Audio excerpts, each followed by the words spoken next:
sit back down, it will really bump us because it's such a long throw. It'll be, just when you sit back, if you just sit back down. Wait for the echo again. Oh, wait for the echo. I can hear.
shouldn't have to stand up except to turn it when the musician's on the stage right side.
gotten permission to leave.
Ladies and gentlemen, please take your seats and silence your cell phones. The program will begin momentarily.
Ladies and gentlemen, to deliver the invocation, Dr. Laura Hargrove.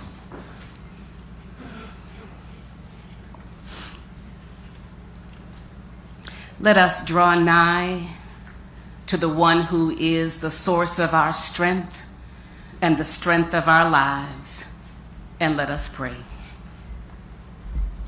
O God, as we gather at the water's edge this morning, we find ourselves united in remembrance and reflection.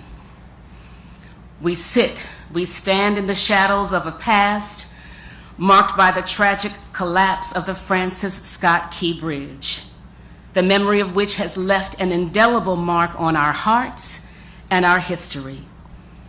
And in the solemnity of this moment, we invoke your presence as we honor those whose lives have been forever changed, as we acknowledge their pain, but also the possibilities that rest in the hands of the one who can make a way out of no way, even 1 year later. There are many reasons why we have gathered today. We came to pay homage to the ones who paid the ultimate price of their lives on that fateful day. We came to call their names. We came to call Alejandro's name. We came to call Carlos's name. We came to call Jose's name, or we came to call the names. We came to call Miguel and Maynor and Leon. We call their names because their names hold meaning and memory. We call their names because they are still missed. We call their names because they are still loved, and we call their names because they are still remembered. We are grateful this morning for the resilience that resides in the people of this great state. And we came in a spirit of thanksgiving for the families of our 6 heroes, for the first responders, for every responder, for this administration, and for those who worked tirelessly to do in 11 weeks what they said would take 11 months. And we say, thank you. You made us believe in the power of the one that is able to make the impossible possible.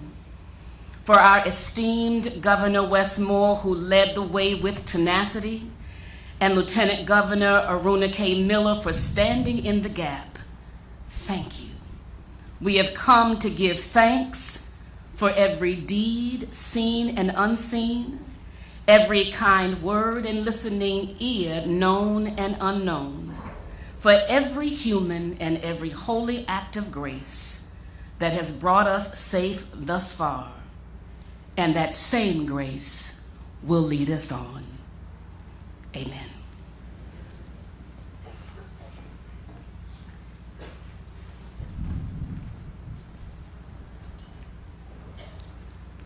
Ladies and gentlemen, Secretary Paul Wiedefeld.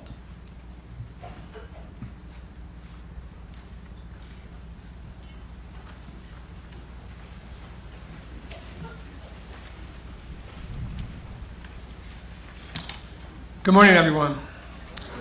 Thank you for joining us on this somber morning. We are here to commemorate the devastating collapse of the Francis Scott Key Bridge and to remember the 6 dedicated roadway workers who lost their lives. I think about these men and all of our roadway workers who maintain Maryland's transportation system. They show up and work in dangerous conditions. Our roadway workers deserve our utmost respect as they take risks and make sacrifices every single day to make our journey a little smoother. 1 year ago, many of us woke up to a phone call and the disbelief that the gateway to Baltimore was gone. It was clear from the wreckage blocking the shipping channel to the Port of Baltimore that the cleanup would take time and immense coordination. Lives and livelihoods would also be impacted. Looking back on those first 72 hours, so much was happening all at once. But thankfully, Maryland was extremely fortunate to have a leader with the experience to steer us through the crisis, with the strength, the confidence, and clear direction. Governor Moore kept us focused on the mission at hand while also thinking of the people who were impacted. We're also fortunate to have such a strong partnership with our federal, state, and local leaders who worked in lockstep to ease the fears and provide best response. Through this incredible partnership across the public and private sectors, we helped bring closure to the families, supported impacted workers and businesses, and reopened the shipping channel. And now work is well underway on the governor's 4th directive to rebuild the bridge. Governor Moore unveiled the new design last month, and pre-construction activities are underway. Demolition of the remaining bridge structure will happen later this year, followed by the start of the construction of the new bridge. Let me close by expressing my immense pride in the employees of the Maryland Department of Transportation. From the quick and heroic actions of the Maryland Transportation Authority police and dispatchers who stopped traffic on the bridge and saved lives. The MDTA's Executive Director, Bruce Gardner, and Chief Engineer, Jim Harkness, who continue to work tirelessly behind the scenes to build the new Key Bridge. And I also want to thank the Port of Baltimore's Executive Director, Jonathan Daniels, and our partner, Ports America Chesapeake, who helped keep the port open for business and workers on the job. Across the entire department, MDOT remains dedicated to delivering and maintaining a safe, efficient, and reliable transportation system for all. Thank you again for joining us this morning.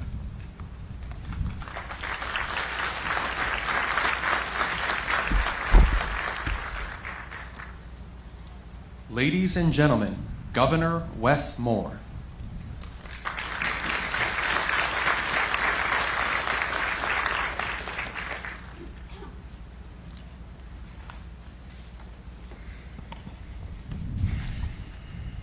I want to thank everyone for being here. From the families, to our elected officials, to our first responders, to our military personnel, to our labor leaders, to our esteemed guests, including the Mexican ambassador. Y Padre Dios, gracias por hoy y por esta mañana. Juntos estamos en conmemoración. This morning, we gather back to where we started, in the same place, at the same time. And even though the scene looks different, our memories are engraved. We remember the cold morning in March that changed our state forever. And we remember the tears that we shed and the uncertainty that we all felt. We remember looking out and seeing a deeply painful and unfamiliar sight. That a fixture of the Baltimore skyline and of Baltimore spirit, that parts of it were now laying on top of a ship, the length of 3 football fields. We remember the heartbreak that we felt to learn that 6 remarkable Marylanders who had been working while we slept, 6 patriots who endured the rattling of cars and trucks so the rest of us could be safe, that they were now unaccounted for. What happened on March 26, 2024 is and will always be a tragedy beyond words. And to the families of the victims that are with us today, there is little that I can say to truly be the balm for the pain that you feel. But I hope that you know that the prayers that we shared that morning, they were sincere. And I hope that you know that the promises that we made, we intend to keep. But the 6 victims of the Key Bridge collapse, they should be here right now. Menor Yasir Suazo Sandoval should be here. Miguel Angel Luna Gonzalez should be here. Jose Minor Lopez should be here. Alejandro Hernandez Fuentes should be here. Dorleon Ronial Castillo Cabrera should be here. Carlos Daniel Hernandez should be here. We continue to pray for them and their loved ones. No pasa un día sin que estemos pensando en todos ustedes. Los vemos, estamos con todos ustedes y cuentan con todo nuestro apoyo, ahora y siempre. But we don't just look back on March 26th and remember the horror, we also remember the heroism. Because in the face of one of the worst tragedies in our state's history, Marylanders did what we always do. Marylanders stepped up. our first responders, who didn't ask who was on the bridge before they dove into the water. Our firefighters, who didn't demand specifics before they rushed to the scene. Our officers who didn't ask for instructions before they put their bodies in the way of traffic to keep drivers from meeting a fatal journey in the black of night. Our service members, our Coast Guard, our Army Corps of Engineers, Navy Soup Solve, who didn't ask who was in trouble before they kissed their loved ones goodbye and traveled to Baltimore to do their duty.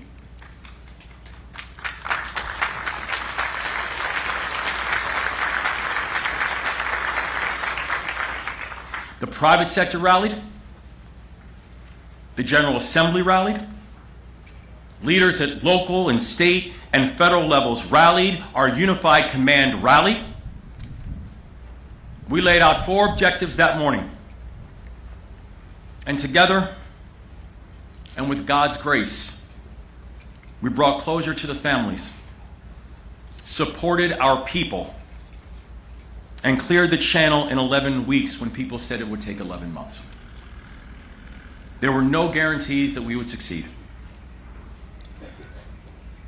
But that was not going to stop us in getting the work done. The steel was so mangled that one small misstep could set us back weeks or months. The debris was so sharp and so difficult to navigate that every single rescue operation that took place ran the risk of incurring another casualty. The devastation was so vast that we didn't know whether we could ever reunite the families with the ones that they lost. The economic impacts were so wide-ranging that Marylanders might have not just seen their jobs disappear, but they might have seen their jobs never return. And one of the most important ports in this entire country had the risk of losing partners permanently. But we did not let the what ifs stop us from doing our work and from staying the course. We led with humanity. We set big goals and we put together a plan to achieve them. And we stayed united, always, and led from the front. I believe that is what it means to be Maryland tough and Baltimore strong.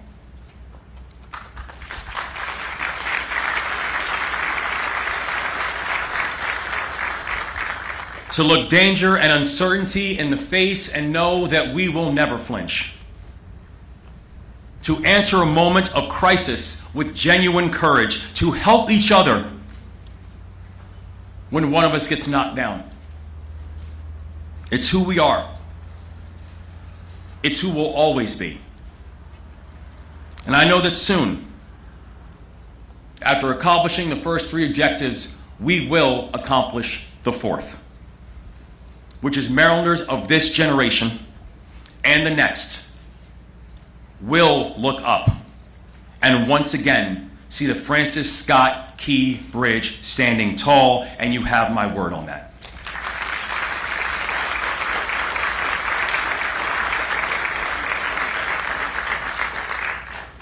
May God continue to watch over our victims and their families and our team and this great state. God bless you all.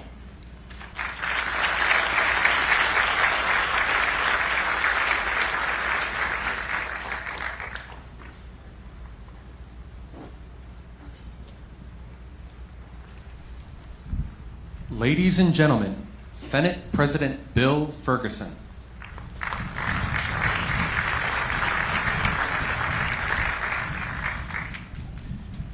Good morning.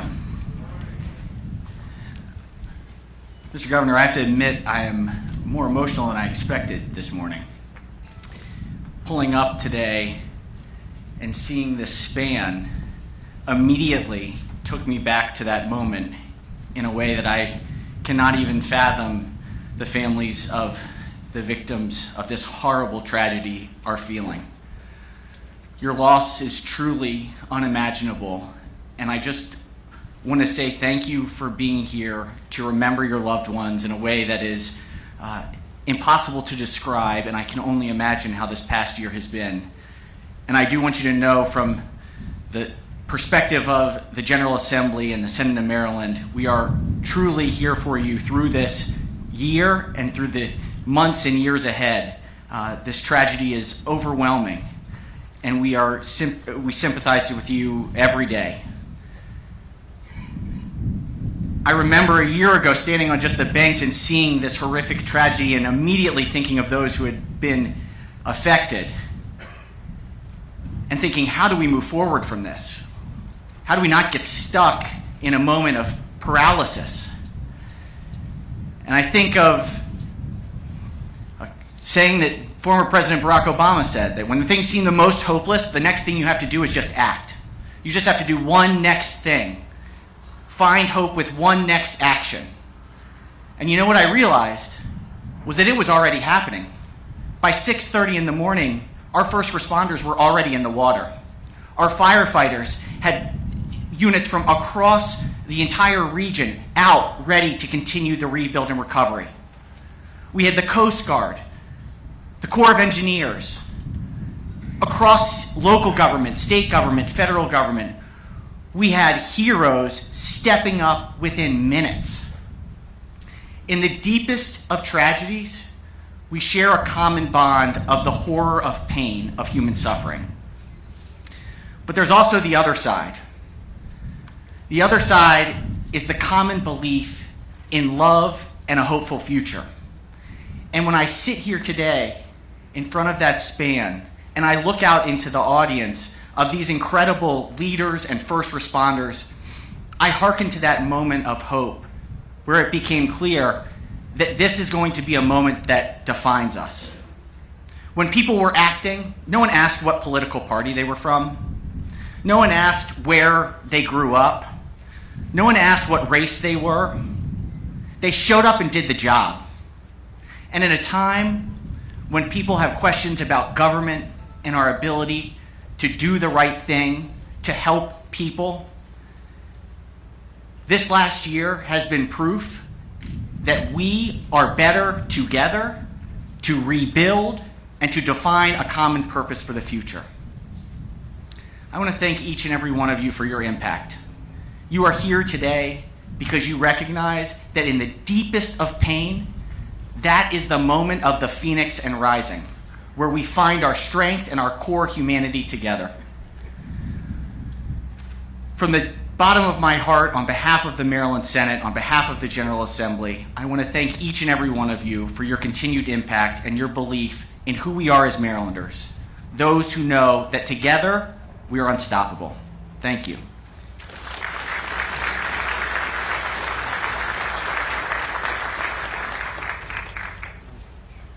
Ladies and gentlemen, Senator Chris Van Hollen.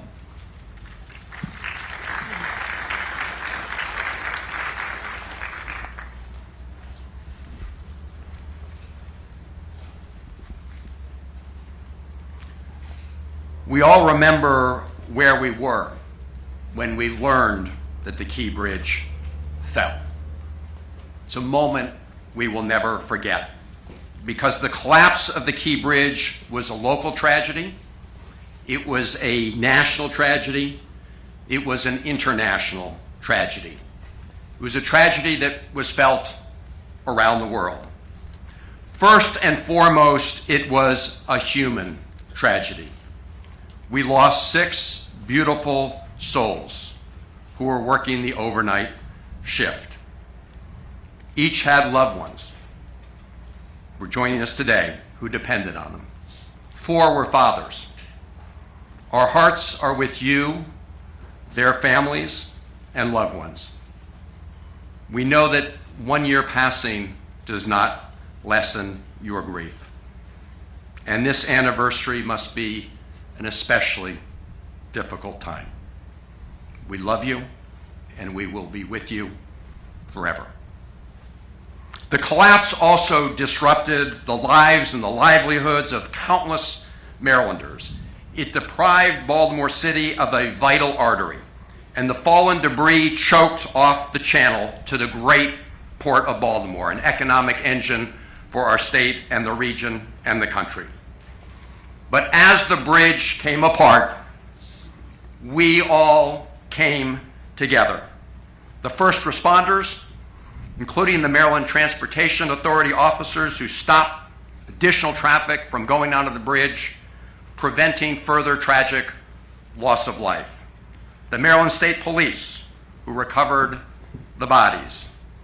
Governor Moore, thank you for pulling our state together at that moment of tragedy, you and your team. And to Mayor Scott and the county executives and all of your teams who rallied to meet the moment. And the federal government immediately swung into action. President Biden ordered the deployment of the full resources of the federal government to help a city in need. The Unified Command was assembled under the umbrella of the Coast Guard. The U.S. Army Corps of Engineers cleared the channel, floated away the dolly, and helped reopen the port. Naval officers and others were part of these teams.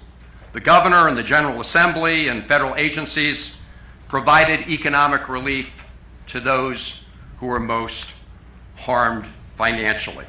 And thanks to those collective efforts, all of them, people in this room and others who joined in that effort over those very difficult days, thanks to all of that, lives were saved, economic harm to the longshoremen and Baltimore businesses were mitigated, and the Port of Baltimore reopened in just 78 days. And we all got together to begin to put together the plans for a new bridge, because as the governor said, we never ever doubted that we would build a new key bridge where the current bridge collapsed. And all of us in Federal Team Maryland got to work, including my dear friend and former Senate partner, Ben Cardin, who is here with us today. Thank you, Senator Cardin. And Congressman Mfume, and I see Congressman Hoyer, our entire delegation on a bipartisan basis, came together and worked nonstop over many, many months to secure a 100% commitment from the federal government to replace the bridge.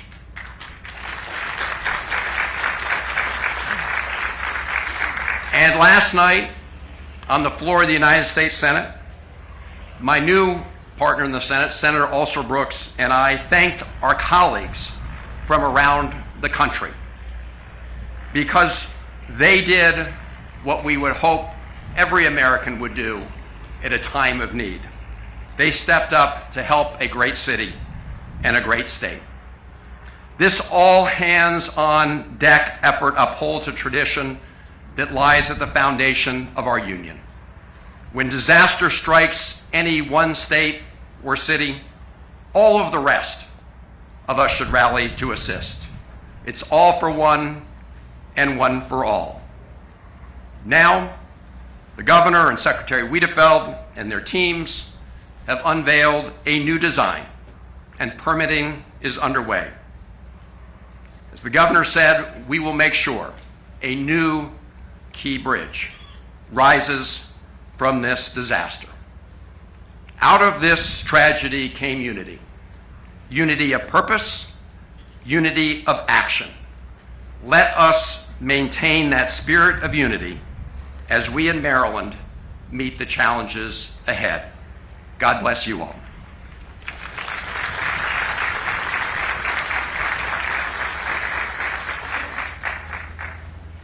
Ladies and gentlemen, Congressman Kweisi Mfume.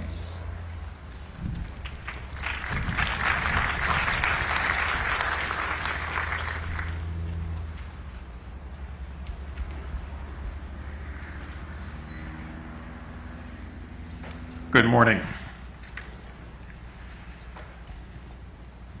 I want to first, if I might, properly so, just share with these families the fact that you have been in our hearts and on our minds every day since this tragedy occurred. And under the leadership of Governor Moore, who was our quarterback and remains our quarterback, the promises that have been made are promises that will be kept. God is providential. These things happen in life to all of us, but it is only God that realizes why. So we pray for you, we pray with you, and we say that we love you all. Again, I want to mention the name of Governor Moore because he didn't get elected expecting something like this so shortly after being sworn in.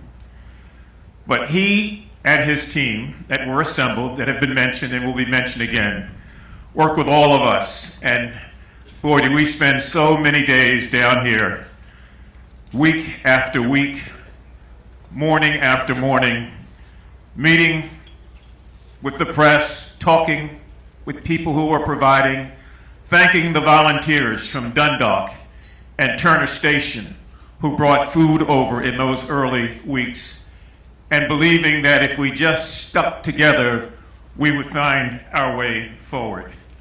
I can't underscore enough the impact that those two communities, Dundalk and Turner Station, felt as a result of this. I see Johnny Ray Sailing and Rick Metzger here. They were here when many of us got here, Governor, that morning, after having spoken with the President, as he did with you and with Mayor Scott and others, promising that this would be taken care of and there would, in fact, be a new bridge. I'm going to, if I might, be deliberately redundant and underscore the name of Senator Ben Cardin, who worked tirelessly with Chris Van Hollen and all of us on the House side, Steny, Dutch Rupersberger in his absence, to put together sort of congressional effort both in the House of Representatives and in the Senate that could, in fact, win. You know, we're a small state with a small delegation, but when we are determined, we always win. Ben, thank you, and thank you for being here. And thank you, Steny. There's so many small businesses that are going to be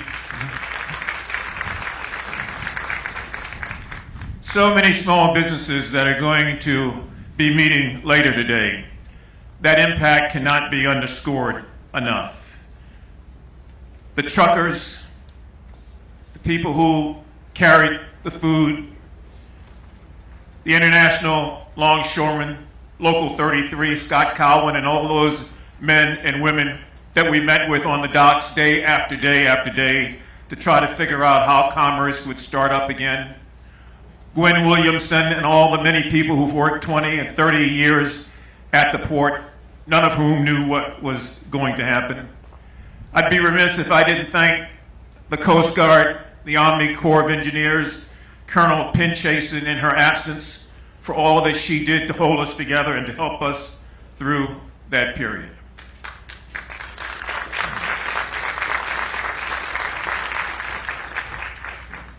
Mayor Scott, to his credit, put so much into this effort to keep the city of Baltimore and the county of Baltimore lockstep. He and Johnny O at the time were here every day doing that. This bridge connected two different communities. And having grown up here as a child, remembering what it was like when there was nothing in the water but water, I can't begin to tell you the amount of pride that people took in 1971 when there was a decision to build this bridge. It was an argument whether it should be a bridge or a tunnel. It ended up being the bridge, and we, since that time, looked at it as a great arching steel cathedral over these two communities that meant hope, that meant transportation, that meant access. And people grew up here every day after that, watching the sun kiss the steel beams because it went up so high, believing that it was their cathedral and would be there forever. So we all obviously mourn the loss of the bridge and what it meant. But what it means today is that hope is anew. It means that when you do stay together and work together, you stay together, you win together. And it means soon, and very soon, we will have the continuation of this story. Because that day when we met here, it was just like this, cold, windy, but overcast. Today is cold and windy, but the sun is out. And the sun is a great reminder of the bright things that are before all of us as we stay together as two communities. God bless you, and thank all of you for all you've done to get us to this point.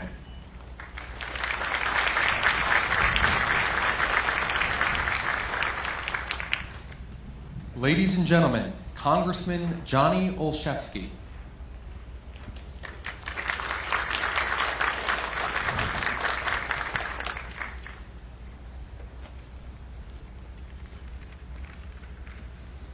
Good morning. Whether you lived here before, you live here now, you work here, welcome to our home. Along with so many others, I had the privilege of growing up and living today in the shadow of this bridge. We fished under it. We celebrated getting our driver's license by driving over the bridge. We had murals of it in our bars. We put it on our sports uniforms. It was our cathedral in the sky. It's part of who I am. It's part of who this community is. And 1 year ago, we lost an iconic symbol of connection. One that not only connected us, but supported the livelihood of countless residents, our dock workers, truck drivers, small business owners, and more. It's difficult to fully explain the absence of the Francis Scott Key Bridge to anyone not from here. But in that moment, and in that experience, we were reminded that we were connected in ways that can never be broken by disaster. We were connected immediately to the families of those brave men who were serving us. And today we remember Alejandro, Carlos, Miguel, Dorlinian, Menor, Jose. We remember them and we thank them for their service to our community and their love for their families. We were reminded how we were connected to our first responders who jumped in the water, stopped the traffic, didn't ask questions, just served. We were reminded how we were connected to our government when we saw Governor Moore step forward and lead, when President Biden offered the full support of our federal government, and we saw the Navy, the Army, and countless other agencies come together to move us forward. We were reminded how interconnected we were as a region, and I had the privilege of serving alongside Mayor Scott, County Executive Pittman, our federal delegation, and so many others. And so we came together. We came together once a year ago, and we come together today with a commitment to come back and be even better and stronger, taking the lessons and the memories of 1 year ago with us. We all have a stake in the future of this community. We have a stake in the future of supporting our families, and we have a stake in building this bridge. This is bigger than Baltimore. This is bigger than Maryland. I'm so proud to be part of so many in this place and in this space. I promise in this new role, I will carry forward the lessons of being alongside you, and we will get this done. Together, we will rise from this, literally and figuratively, building a bridge to the future. This experience has reflected our resilience and our love for each other, and may those lessons and memories carry us forward in the work ahead. Thank you all. And God bless.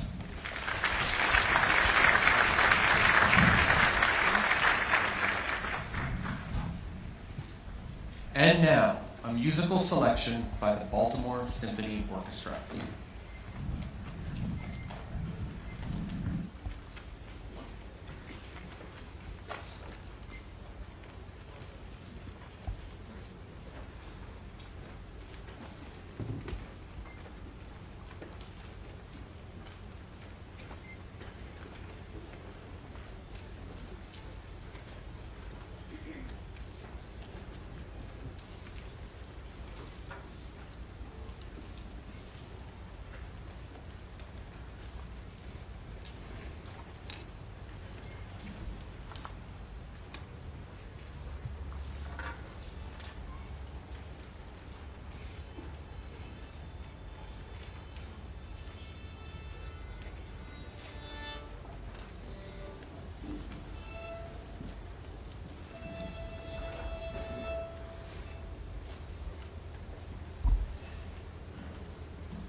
Ladies and gentlemen, Lieutenant Governor Aruna Miller.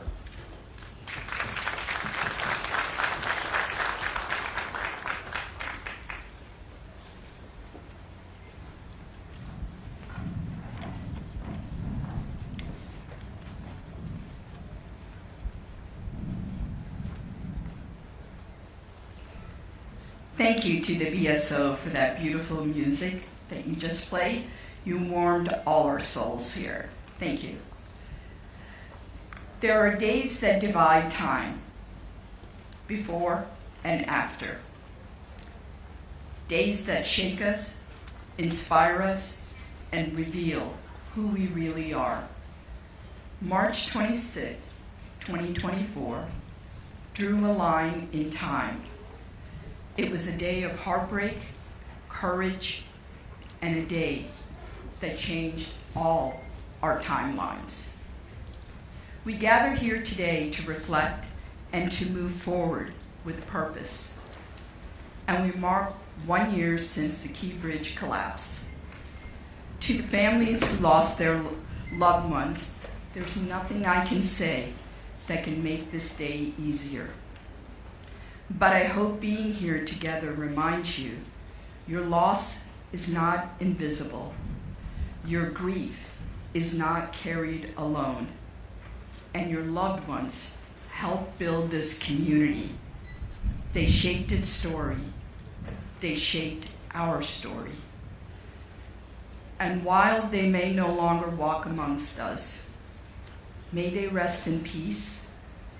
And may they live through each and every single one of you. To Julio Cervantes Sabres, the sole survivor of the collapse, you are the light that shines through the darkness that you endured. We pray for your continued strength and for your heart to heal. To Governor Moore, in one of Maryland's worst maritime disasters, you met crises not with hesitation, but with purpose. You reminded us that leadership isn't loud. It's steady, it's measured, and it's rooted in service to others. To our first responders, Unified Command, the MDOT labor team, and members of the Moore-Miller administration. You met the moment working tirelessly day and night. Your dedication didn't just steady our state, you raised the bar for a world that watched.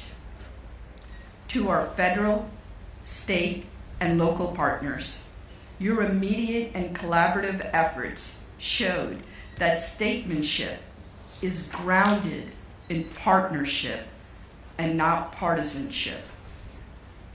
And to all Marylanders, not far from where the Key Bridge once stood, Francis Scott Key penned the words of our national anthem. Born from a night of hardship, lifted by the promise of a new dawn. Now, in the shadow of that same harbor, Maryland's first cable-stayed bridge will rise. A bridge that will define Baltimore's skyline for generations to come. And not simply to replace what we lost, but to reveal what we found. Strength, unity, and resilience, and the spirit that defines this great state of Maryland, because Maryland is the land of the free and home of the brave. Thank you.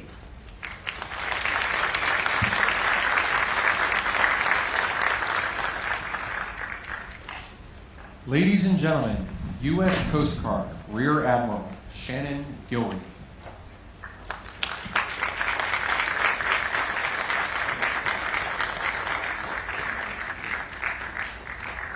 Good morning. I have the great honor today to speak on behalf of the first responders to this response.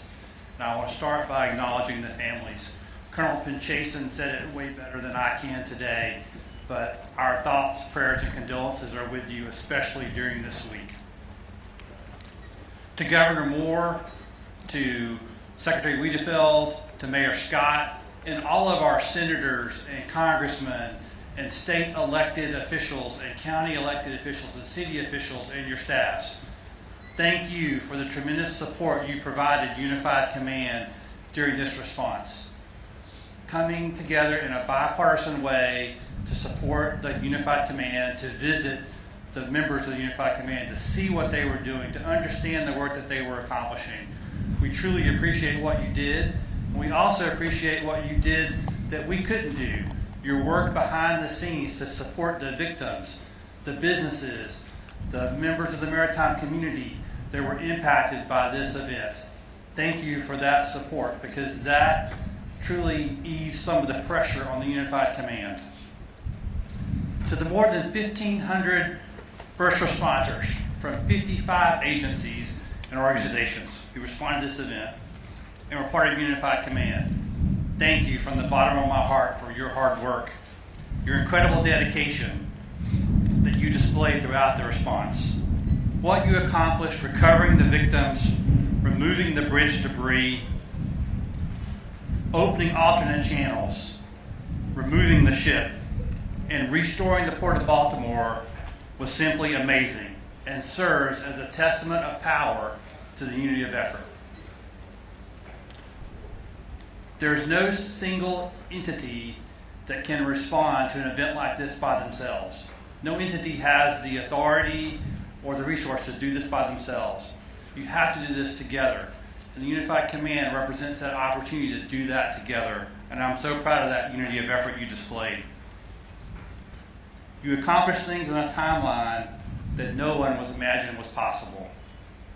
You removed thousands of tons of steel and concrete from the waterway and recovered the victims and reopened the Port of Baltimore in a time that no one thought was imaginable. I want to say a special thank you to a handful of individuals who worked tirelessly within Unified Command. They truly led their organizations. These are the real heroes of the Unified Command. Captain Dave O'Connell of the Coast Guard, Colonel S.D. Pinchason of the Army Corps of Engineers, Jeff Donahue of the Maryland Department of Environment, Jim Harkness of the Maryland Transportation Authority, Colonel Roland Butler of the Maryland State Police, and Chris James of Widow Bryan's. Your leadership, dedication, and willingness to work with others modeled the unity of effort that we so much needed. I truly appreciate everything you did. And there's one other individual who worked with inside the Unified Command that I must recognize, and that's Mr. Paul Hankins from Navy Supervisor of Salvage. I see you out there, Paul. Paul, the work that you did with the salvers and the divers to coordinate those efforts truly made a difference. Governor Scott, or Governor Moore, Lieutenant Governor Miller, thank you for your individual leadership during this response. Thank you for the amount of time that you spent inside the Unified Command, visiting with people, walking the floor, getting out on the small boats to see the conditions they were working in. Thank you for that unqualifying support and love you showed those members of that team. And thank you particularly for your emphasis on safety, as not a single first responder was hurt during this event, and that's a testament to your leadership.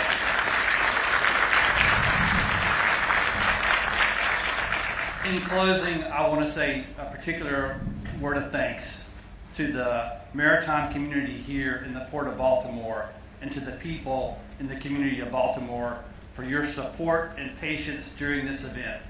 You met every possible need we voiced to you. You supported us with cards and letters and heartfelt thanks, visiting Unified Command, bringing service animals to raise people's morale. That level of support truly made a difference in the morale of the first responders, and we can't thank you enough for that. It was truly our privilege to get to serve you. Thank you very much.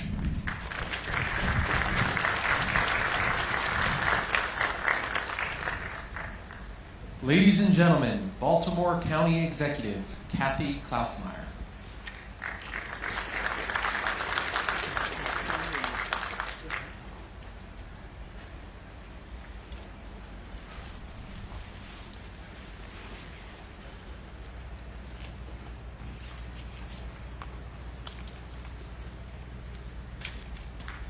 Good morning, and it is a good morning this morning.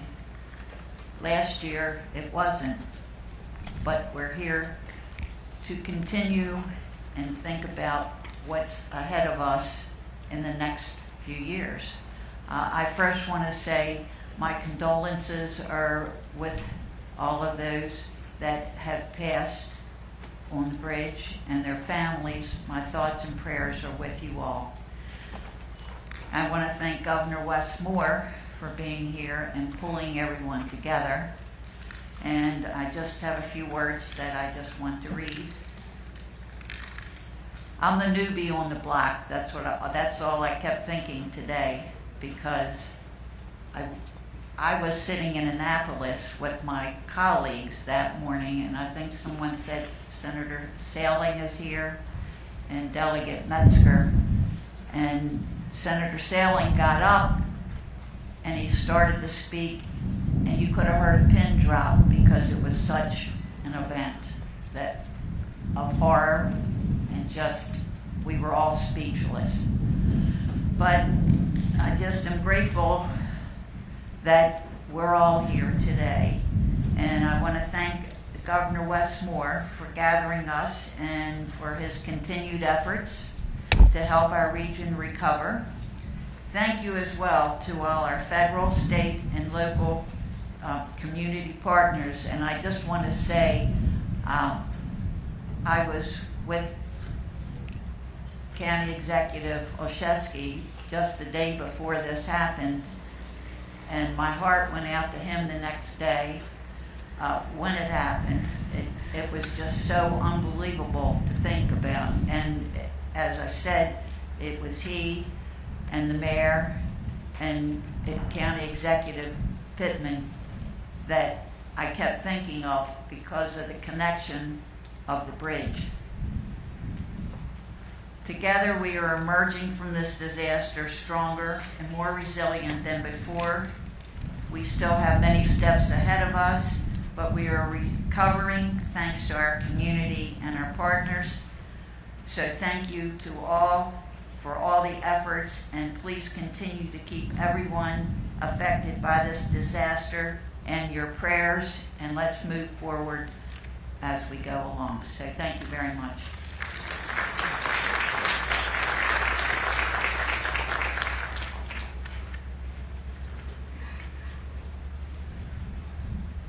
Ladies and gentlemen, Baltimore City Mayor Brandon Scott.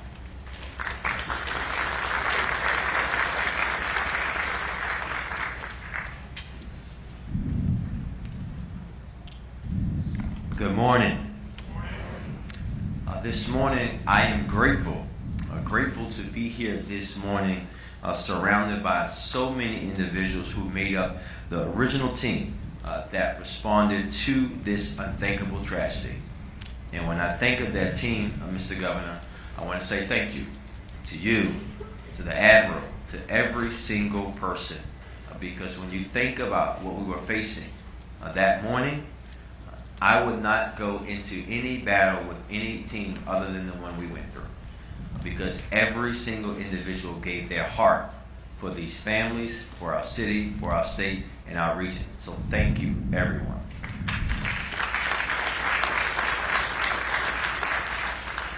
It is impossible for me this morning to not be reflective of the moment that I received that first call from our Fire Chief James Wallace, who explained the situation as his team was already being dispatched as some of the first on the scene.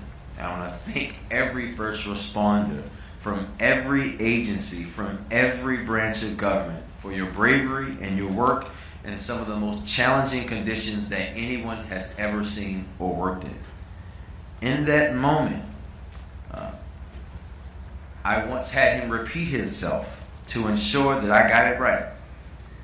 And we both knew at that very moment that our city and our state will be waking up to a very different reality than when the sun set a few hours before.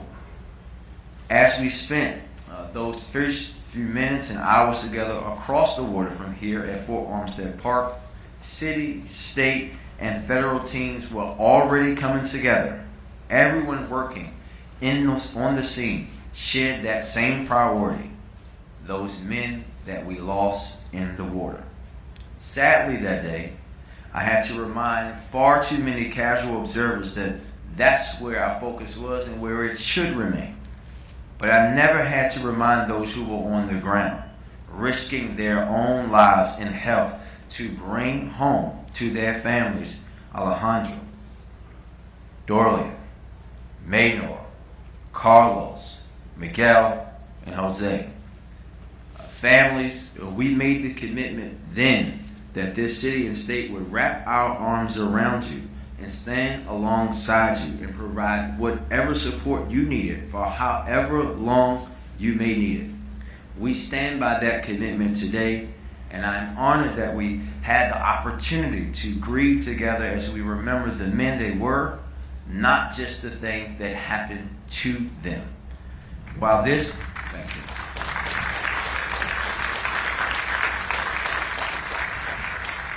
While this day is a day of mourning, it is not a day of grief alone. It is a day to commemorate the strength, resilience, and that Baltimore grit that we showed the world in that moment. So many times in Baltimore's history, we faced setbacks or what some say were insurmountable challenges. But every single time in our history, we've overcome those challenges without a doubt. The partnership that helped us navigate through this crisis of this bridge collapse was yet another example in a long list of examples of how strong we can be when collective action brings us together.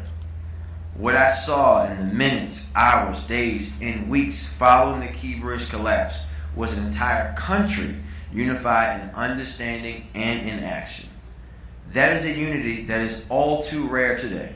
And I always will be empowered knowing that we still have the capacity to come together that way. As we look towards the future, a bright one filled with progress for our city, a new bridge to reshape our skyline, and a strong port to continue our centuries-long tradition, the memory of those Marylanders we lost, and the knowledge that we still have the capacity to come together to fight for one another is what I will carry with me more than anything. So thank you to everyone who played a role. Thank you to everyone who rallied for these families in their most devastating moment. Thank you to the communities who came together to keep each other afloat when livelihoods were at stake. Thank you to every first responder and salvage worker and engineer who risked their own safety for all of us. And thank you to the leaders who had the vision and the humility to prioritize the things that matter. Every part of this massive machine that mobilized after this tragedy helped the grit, charm, and greatness of Baltimore shine through to the world once again. You proved, we have all proved together that Baltimore is always safe to battle on. Thank you very much.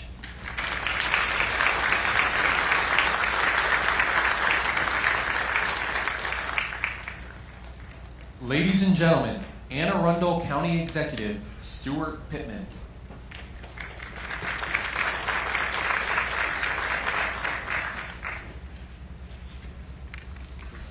Morning. I represent the 600,000 people who live across the bridge to the south.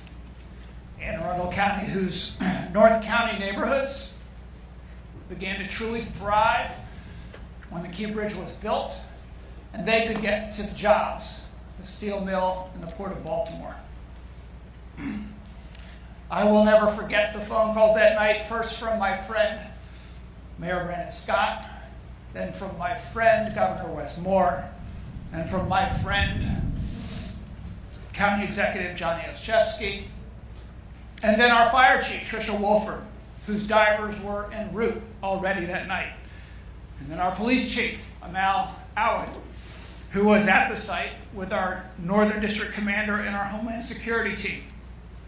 And of course, our Chief Administrative Officer, who does not seem to sleep. I mostly tried to stay out of the way as Governor Moore stepped up and showed the world that government works. The Coast Guard, Army Corps, State Transportation, State Police, all of the public servants at the federal, state, and local levels can do seemingly impossible things together to find and bring home to the families the bodies of beloved men who are working to improve the bridge that we depend on, and to clear the channel faster than anyone thought possible so that international trade could resume at the Port of Baltimore. I took pride in the way that our workforce development team, economic development team, and Social Security agencies stepped up to serve county residents whose livelihoods were threatened by closure of the port and the loss of the bridge. But the greatest impact, the part that moved me personally, and that spoke to our county, our region, our state, and our country, and the world, was who it was that was working that night. Who it was that was tending the bridge over our river. Who it was doing work that needed to be done, work that most of us lacked the skill and the drive to do. It was men from El Salvador, Guatemala, Honduras, and Mexico.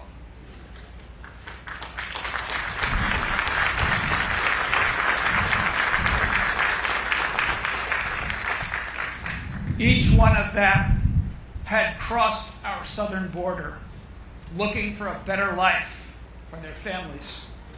Each one of them was on that bridge making life better for the people who live here, better for Marylanders, better for Americans. They didn't choose to sacrifice their lives for our country, for our bridge, but our country noticed that they did. Our country needed to see that. Miguel Angel Luna lived in Glen Burnie, in the northern part of Anne Arundel County. His extraordinary wife, Maria del Carmen, runs a small business selling delicious food out of a food truck, Salvadoran food. I spent May 11th last year at Miguel's memorial service and burial. I felt the love and the strength of los salvadoreños que viven en nuestro condado. Their culture, their community, their love makes us stronger. Yo quiero decir a todas las familias que están aquí hoy, te queremos aquí.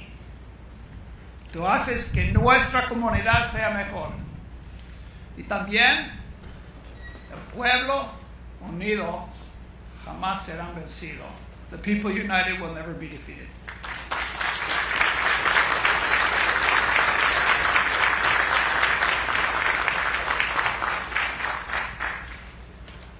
Once again, a musical selection by the Baltimore Symphony Orchestra.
Ladies and gentlemen, President and CEO of the Baltimore Community Foundation, Dr. Shanesha Sauls.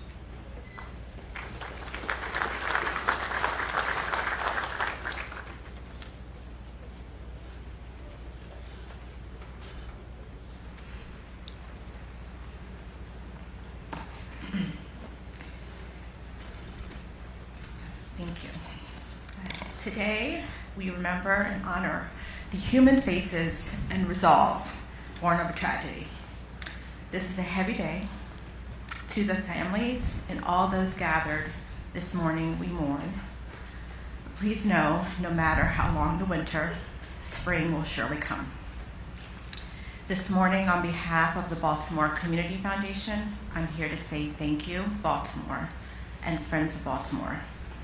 Thank you for showing what it means to be compassionate, to rally when faced with the unexpected and when it matters most. And thank you to Governor Moore, Mayor Scott, our county executives, Lieutenant Governor Miller, for showing us what it means to have mission-driven leadership and partnership. The Maryland Tough, Baltimore Strong Fund was a place where individuals and companies could commemorate the Francis Scott Key Bridge, the victims, and the communities that were affected, to address the impacts of the bridge collapse and the closure of the port, as well as to strengthen the surrounding communities and its footprint. That generosity raised $16 million from over 550 individuals and companies. And I am pleased to share with you today that 100% of those dollars have been committed to dozens of credible and worthy partners covering one of four purposes.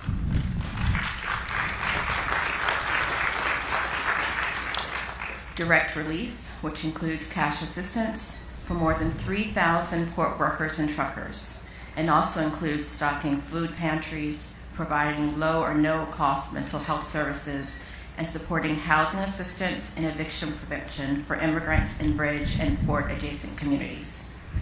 Community resilience, which includes a new fireboat for a Baltimore County volunteer fire department, among the first on the scene that suffered damage as they embarked on the waters for rescue and recovery. It includes funding transportation services for the elderly, internalization, and providing access to healthy food options and school-based family health services in Brooklyn Park. Recovery for small businesses, grants for technical assistance planning for businesses in Key Bridge communities, facade improvements in Curtis Bay and Brooklyn Park, and a direct grant program to affected small businesses in the Tri-County area. And finally, Remembrance. These efforts fund the collection of oral histories of the victims, families, and workers impacted by the collapse, as well as an upcoming permanent exhibition at the Baltimore Museum of Industry, memorializing the victims and impacts of the bridge collapse while preserving the bridge's significance to Baltimore's economy, maritime industries, and the region's workforce.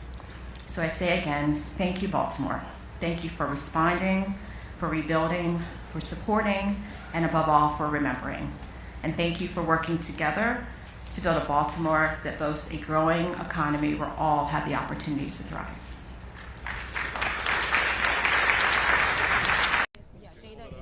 And then Nick,